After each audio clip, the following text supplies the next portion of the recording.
Arrêtez de vous battre entre vous. On est tous pauvres. On est tous des prolétaires. Qu'est-ce que t'en as à foutre que ton voisin prolétaire soit musulman, juif, chrétien, athée, bouddhiste? On s'en bat les couilles. La vérité, c'est qui nous prend notre oseille? Qui nous met à genoux? De qui il faut qu'on se débarrasse? Salut tout le monde, j'espère que ça va. Donc aujourd'hui, nouvelle vidéo zapping. Aujourd'hui les amis, on retourne sur X, se regarder encore énormément de posts. Comme d'habitude, on ne perd pas de temps, petit like pour la force, petit commentaire pour le référencement. Let's go, on commence avec le premier post insolite de la vidéo qui nous vient de Impact et c'est marqué Donald Trump s'est livré à quelques pas de danse avec des militaires de l'US Navy au Japon.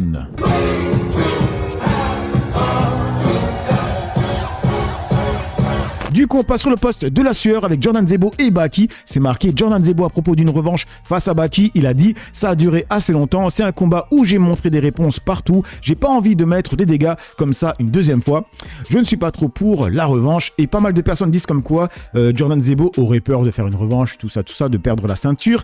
Et j'aimais bien cette réponse de Aaron qui a dit « Doumbé n'a pas donné de revanche à Zebo. Baki n'a pas donné de revanche à Doumbé. Zebo n'a pas donné de revanche à Baki. La boucle est bouclée. » Après, même si je suis pas très sûr pour Baki, je pense que Baki voulait faire une revanche, mais c'est Doumbé qui a fait traîner le truc. Bref, dites-moi ce que vous en pensez. Bref, on enchaîne avec le post de Big Cent et c'est marqué « Je crois qu'il y a un clash entre Anthony Bourbon et Hakim Ben Othman. » Le destin s'en est occupé. Hakim Ben Othman, même histoire, vous l'avez sûrement vu sur les réseaux. Il critiquait, il parlait alors que je le connaissais même pas. Tous les mythomanes là qui s'inventent des exits soi-disant, mais qu'on n'a jamais vu la couleur. Tout ça c'est des flûtes, ça me fait vraiment de la peine parce qu'il y a des centaines de particuliers qui vont perdre leur argent. Donc on vous l'a dit, pour ceux qui n'étaient pas là, n'investissez avec des clubs ou des boîtes que quand il y a un agrément AMF. S'il n'y a pas d'agrément AMF, ça pue. Je crois qu'il parle de moi là. Une personne que j'ai jamais critiquée qui se permet de parler de moi. Anthony Bourbon qui parle de moi dans son live. On va se pencher sur son cas. C'est le plus grand posteur qui dit faut pas y aller quand il n'y a pas l'agrément AMF. Attendez. Ton club, il a été créé en 2022. En octobre 2022, tu as eu l'agrément AMF en août 2023. Premier mensonge. Deuxième mensonge. Le mec, il est en train de faire un challenge pour aller chercher des clients pour son club. Un mois avant, il y a son ambassadeur qui dit on a 50 000 personnes qui sont en liste d'inscription. Ah oui, il y a 8 000 membres. Je crois qu'il y a 50 000 personnes en attente qui veulent rentrer dans le club. Et si tu as 50 000 personnes en liste d'inscription, pourquoi tu fais un challenge où tu vas payer une équipe marketing 50% de ton chiffre d'affaires? Il y a un problème. J'ai plein de vidéos qui m'ont été envoyées, plein de membres Blast Club qui ont été escroqués, qui m'ont envoyé des vidéos. On va rétablir la vérité avec les haters dans une longue vidéo, avec les imposteurs, ceux qui pensent que la télé peut tout leur permettre. Il y a des gens qui sont passés à la télé parce qu'ils ont eu des réussites. Et il y a des gens qui passent à la télé pour aller prendre de l'argent à des personnes qui pensent qu'ils ont réussi. C'est deux choses complètement différentes. Il y a souvent des vérités cachées et des mensonges qui sont répétés. On va rétablir toutes les vérités lors de ce live qu'on va tourner aujourd'hui. Ok, et du coup, il y a Bourbon qui remet une pièce dans la machine. Donc, c'est marqué Anthony Bourbon qui rajoute une couche face à Hakim Ben Othman. Sortez le popcorn. Et là, c'est une story de Anthony Bourbon, les mecs. C'est pas de ton. C'est pas de ton, Batman. Il était dans ce... D'accord? Moi, il rappelle du défi. Arrête de faire celle qui ne sait pas, d'accord? Hakim, on t'avait posé 44 questions. Là, c'est pendant un live de Hakim Ben Othman dans son club, tu vois, et les gens de son club ne sont pas très contents. Il y a même une femme qui va dire qu'elle a perdu, je crois, 25K, 25 000 euros. Il y a quelque chose, c'est pas du tout le cas. Et je comprends que c'est en plein show et ça marche. Par contre, moi derrière, depuis avril, j'ai mis 25 000 euros et aujourd'hui, je suis à zéro compétence, entre guillemets, active. D'accord? Peut-être que ça va venir. Et là, on voit les commentaires des gens, ils sont pas contents, pas du tout. Ils sont même d'accord avec la femme Amani, pardon. Je trouve que ça viendra après, mais je parle de l'expérience jusqu'à aujourd'hui. Les deals aussi pareil, par rapport aussi au monde, comme il y a la confiance qui n'est plus là suite au séminaire de Maroc, moi personnellement j'avais aussi les warnings, je me dis de voir encore plus ce côté-là. Ok, là il a comparé son blast à celui-là de Hakim. Donc c'est acquisition, ça s'appelle. Il compare les commentaires. Bref, on verra ce qui se passe. En tout cas, c'est bien qu'ils se clashent entre eux, comme ça on va savoir la vérité entre leurs deux groupes. Bref, du coup, on enchaîne avec le post de Serfia, et là ça parle d'une startup qui s'appelle OneX Technology, qui a lancé un robot humanoïde domestique qui vaut 20 000 $. Donc il est équipé de mains articulées, il pèse 29 kg, il peut soulever jusqu'à 68 kg, il fonctionne en Wi-Fi, 5G et Bluetooth avec 4 heures d'autonomie. Voici les différentes tâches qu'il est capable de faire: plier et ranger le linge, ranger et organiser les étagères, ouvrir les portes, passer l'aspirateur, éteindre les lumières la nuit, nuit, faire des rappels et gérer des listes, reconnaître des ingrédients sur un plan de travail et suggérer des recettes, servir de haut-parleur mobile ou apprendre de nouvelles tâches au fil du temps. Donc le prix c'est $20 000 à l'achat ou $500 au mois via abonnement. Commercialisé aujourd'hui aux États-Unis, il sera livré en 2026 avant une distribution potentielle prévue en Europe et en France en 2027 les mecs. Waouh, waouh, waouh. Est-ce que ça vous donne envie? Moi, ça me fait flipper, sérieusement. iRobot et toutes ces conneries, non merci. Et on continue avec Serfia qui a marqué flash. Une opération policière d'une violence inédite a fait au moins 64 morts dans plusieurs favelas de Rio de Janeiro, menée par 2500 policiers contre un gang de narcotrafic. Elle a tourné à la scène de guerre. 4 policiers ont aussi été tués. L'ONU se dit horrifiée et exige une enquête rapide. La source, l'AFP. Regardez-moi ça.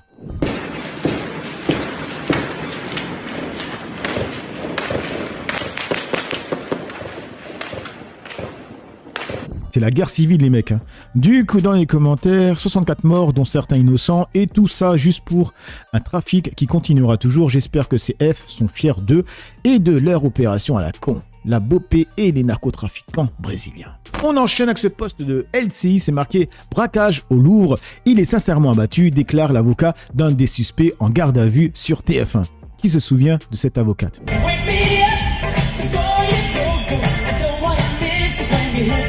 Et on enchaîne avec le poste de Alerte Info, c'est avec Rachida Dati qui clash Gabriel Attal en disant « Gabriel Attal a dit qu'il ne comprenait pas les décisions du président de la République. Je suis d'accord avec lui sur une seule, celle de l'avoir nommé Premier ministre. » C'est plus Rachida Dati, c'est MC Datito. Qu'est-ce que vous dites à Gabriel Attal et Pierre-Yves Bournazel aujourd'hui? Vous tendez la main, revenez? Non, moi, nous on tend la main à tout le monde. On est open partout. Nous, je vais vous dire, je n'ai jamais contraint personne à faire campagne avec moi. Je n'ai jamais contraint personne à être obligé d'être avec moi. Est-ce qu'ils ont envie de gagner Paris ou pas? Est-ce qu'ils ont envie de changer Paris ou pas? C'est le seul mot d'ordre. Voilà. S'agissant de la décision de Gabriel Attal, je vais vous dire, il disait lui-même qu'il ne comprenait pas les décisions du président de la République. Alors je suis peut-être d'accord avec lui sur une décision. Moi, j'ai pas compris pourquoi il avait nommé Premier ministre pour être dans ce comportement aujourd'hui. Voilà, c'est tout ce que j'ai à lui dire. Nous, on va faire campagne. Il faudra qu'il s'explique devant les Parisiennes et les Parisiens pourquoi à un moment donné, il s'allie à quelqu'un qui appelle à la démission du président de la République, qui effectivement est dans l'opposition au président de la République. Gabriel Attal doit tout à Emmanuel Macron. Moi, voilà, je dis juste ça. Pour le reste, ce qui nous apporte, Parisiennes, les Parisiens, le cadre de vie, qu'on puisse remettre de la lumière dans cette ville. Du coup, ça dit quoi dans les commentaires? La gonze lâche ça alors qu'elle a été nommée par Macron. C'est l'hôpital qui se fout de la charité. J'en peux plus. En une déclaration, elle réduit à néant toutes ses chances de l'emporter en second tour. Je l'aime beaucoup, mais c'est totalement désespérant.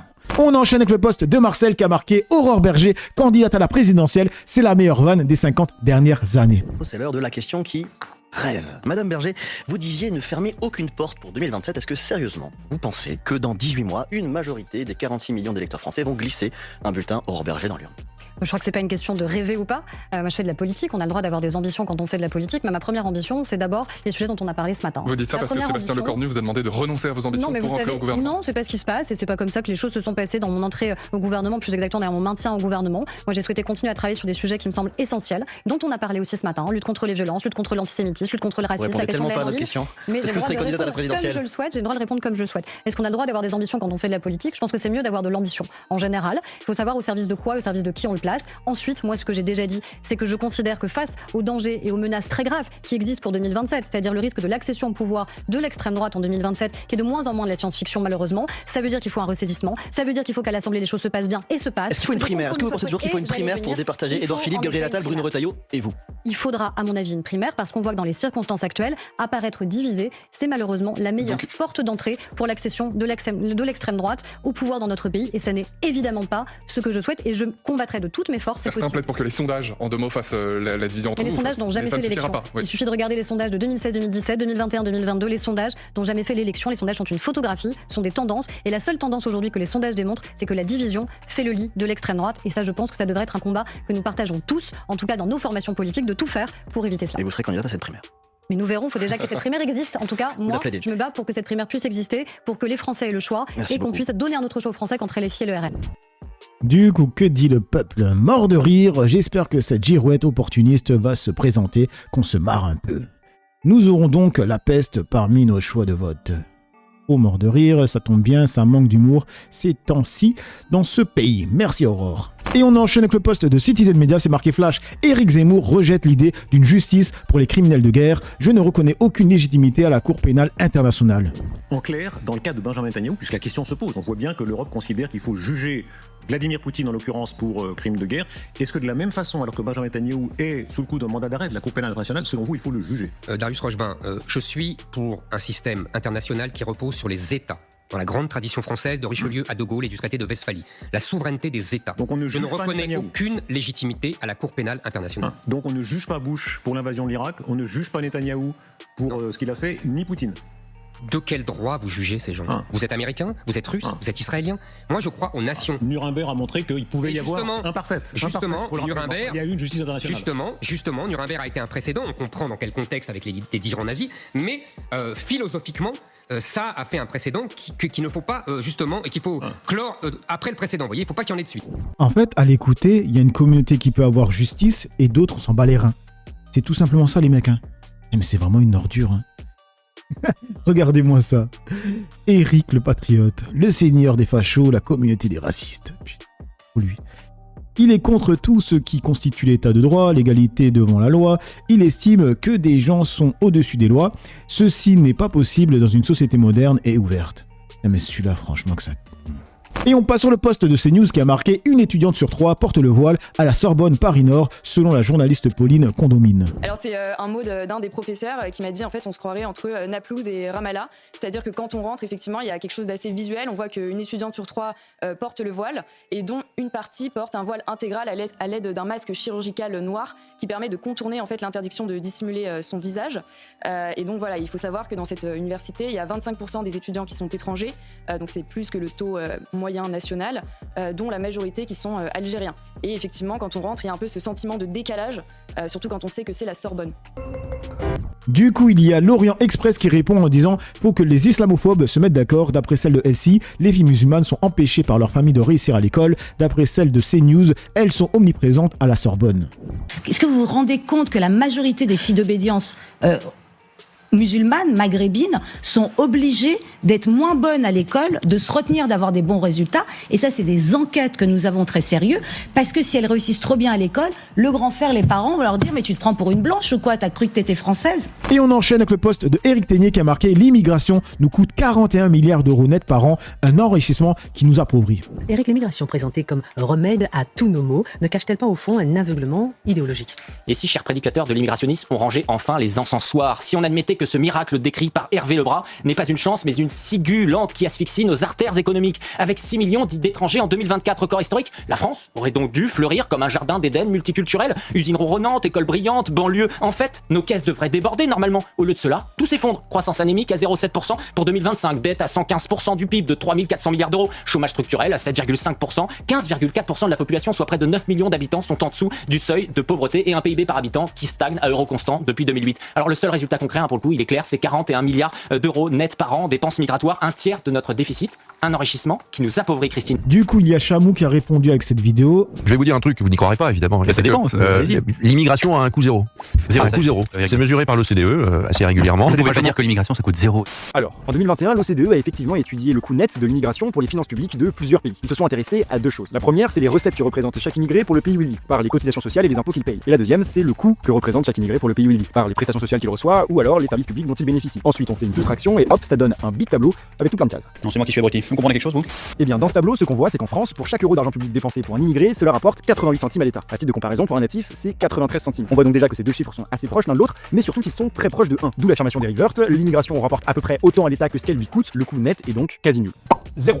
Mais vous l'imaginez, ces chiffres sont contestés, notamment par le Rassemblement national. Le CEPI qui est rattaché à Matignon nous dit quoi? Nous dit que l'immigration nous coûte 40 milliards d'euros aux finances publiques. Alors, déjà ce qui est dommage, c'est qu'ici Jordan Bardella se trompe de source. Le CEPI auquel il fait référence a effectivement évalué le coût de l'immigration, mais c'était pour conclure qu'il était faible, voire nul. Les 40 milliards qu'il cite, ils viennent en fait de l'Observatoire national de l'immigration, un think tank notamment financé par le milliardaire d'extrême droite, Pierre-Édouard Stérin, et qui n'est donc pas du tout rattaché à Matignon. Ah bon? Oui. Mais alors, pourquoi une telle différence avec le chiffre de l'OCDE? Eh bien à cause d'un choix méthodologique assez surprenant. Dans cette étude, les enfants nés en France de parents immigrés ont été inclus dans le calcul du coût de l'immigration. C'est un choix qui démographiquement est inexact, ces enfants ne sont pas immigrés, précisément parce qu'ils sont nés en France, et qui économiquement est assez discutable. Les enfants sont à une phase de leur vie où ils ne représentent que des coûts. Il faut payer pour leur éducation, pour leurs soins, mais en économie, on considère que la jeunesse, c'est un investissement. Pour une étude complète, il faudrait donc prendre en compte certes les coûts, mais aussi les recettes futures que représentent ces enfants, c'est-à-dire l'argent qu'ils rapporteront à la société une fois dans la vie active. J'ai plus le temps quoi, là il est 19h56, je vais aller manger. Bref, ce qui est sûr, c'est que évaluer le coût d'une population, surtout quand elle est aussi vaste, c'est très compliqué pour ne pas dire impossible. Mais l'important c'est de retenir qu'aucun chiffre n'est une réalité en soi, c'est toujours le reflet de choix méthodologiques. Et on continue avec ces news avec le porte-parole de l'armée israélienne, Rafovik, qui a dit « Nous avons frappé dans plusieurs endroits de la bande de Gaza et nous avons le droit légitime de réagir à ces attaques du Hamas qui sont une violation flagrante de l'accord de cessez-le-feu. » Alors les mecs, on a l'impression qu'ils cherchent la moindre excuse pour continuer le bombardement. Et en plus, on doit le croire sur parole. Bonjour, en fait, nous avons été hier attaqués par des groupes terroristes du Hamas dans le sud de la bande de Gaza, dans la région de Rafia. Des tirs de sniper, nous avons un soldat qui a été tué. Il y a également eu des tirs de RPG vers des véhicules blindés de l'armée israélienne, ce qui est une violation flagrante de l'accord de cessez-le-feu. Je rappelle également que nous avons également été... Voilà, en gros, rendre les otages n'a servi à rien les mecs. Du coup, on passe sur le poste de Salsa, c'est marqué « Ils n'ont jamais eu l'intention d'arrêter les démons, je pense. » Ok, donc le gouvernement israélien vient d'annoncer la reprise des frappes sur la bande de Gaza. Pourquoi? Parce que les autorités palestiniennes, à savoir à Gaza, le Hamas, n'arrivent pas à retrouver le corps, les dépouilles des otages israéliens. Pourquoi le Hamas ou pourquoi n'importe quelle autorité palestinienne ne peut pas retrouver des corps à Gaza? Parce que 165 000 tonnes de bombes ont été larguées sur Gaza. C'est l'équivalent de 10 fois Hiroshima. Il y a 34 000 tonnes de déchets à évacuer à Gaza. Ça mettra, selon les experts, entre 5 et 15 ans. Il y a des milliers, voire des dizaines de milliers de familles de Palestiniens qui sont sur les décombres, mais ça, visiblement, tout le monde s'en fout. Et la presse internationale qui relaie les manquements du Hamas depuis hier n'a pas expliqué qu'en fait, il y a des dizaines de milliers de familles palestiniennes sur les décombres dont on connaîtra jamais le nom, l'identité, qui ne seront jamais comptabilisées. Mais voilà, la reprise du génocide qui ne s'est jamais vraiment arrêtée, avec la complaisance, avec l'escorte, avec le silence de l'Union européenne qui va sûrement ce soir, tenez-vous bien, condamner, déplorer, regretter la reprise des bombardements. Il n'y a qu'une solution, c'est le boycott culturel, diplomatique, économique d'Israël, c'est de cesser tous les liens possibles avec un État génocidaire. Et c'est bien la preuve que nous, on ne doit pas lâcher, on ne doit pas lâcher la pression, on doit venir manifester le 16 novembre en masse dans les rues de Bruxelles, on doit continuer à interpeller, on doit aussi aller manifester tous les vendredis à la Bourse à 19h, il faut pas lâcher, il faut continuer. Du coup, ça dit quoi dans les commentaires? C'est flagrant qu'il cherche la petite bête. Comment retrouver une aiguille dans un tremblement de terre? Il cherche à raser Gaza, c'est une évidence. C'est flag comme une petite moustache sur un visage. D'accord, absolument d'accord. Trop, c'est trop. Et on finit avec ce post de Anna Toujours Moi qui a marqué « Je le dis depuis 2017, mais malheureusement, plus on attendra, plus ça sera difficile car le pouvoir se renforce depuis les Gilets jaunes. Nous avons encore une fenêtre d'opportunité, mais plus pour très longtemps. Il nous faut du courage, de la stratégie, de la solidarité et une dose de folie. » Il va falloir vraiment réagir, se grouper et aller chasser ces tarés de l'Elysée parce que là, on se prostitue clairement pour que le gouvernement puisse vivre dans le luxe. Je ne sais pas si vous avez capté le délire, mais maintenant, on a dédicacé les meilleures années de nos vies à acheter leur Rolex et leur villa. Hey, qu'est-ce que vous percutez pas? Arrêtez de vous battre entre vous. On est tous pauvres, on est tous des prolétaires. Qu'est-ce que t'en as à foutre que ton voisin prolétaire soit musulman, juif, chrétien, athée, bouddhiste? On s'en bat les couilles. La vérité, c'est qui nous prend notre oseille? Qui nous met à genoux? De qui il faut qu'on se débarrasse? On est 60 millions à se faire rouler dessus par 200 connards. Et non, on va se battre entre nous. Parce que mon voisin gagne 300 euros de plus. Parce qu'il a une plus belle voiture, ça doit être un trafiquant. Mais les gars, ils parlent en milliards. On se bat pour des miettes. On est vraiment des bouffons pour de vrai. On est 60 millions à se faire mettre à genoux par 200 victimes. Parce qu'en plus, ces mecs-là, c'est des victimes en vérité. Et ça me fout hors de moi. On peut faire les shows dans la rue, se balader, aller se muscler à la salle. On est tous des merdes. Il n'y en a aucun d'entre nous qui a des couilles. Le pays, il est endormi, anesthésié carrément. Il a dit les termes. Il a dit les termes. Donc voilà les mecs pour cette petite vidéo zapping réaction. Dites-moi ce que vous en pensez dans l'espace commentaire, dans la joie, la bonne humeur, sans insulte comme d'habitude. N'oubliez pas le petit like pour la force, petit commentaire pour le référencement. J'ai assez parlé pour le peu que j'ai parlé à vous décrire. Ciao tout le monde.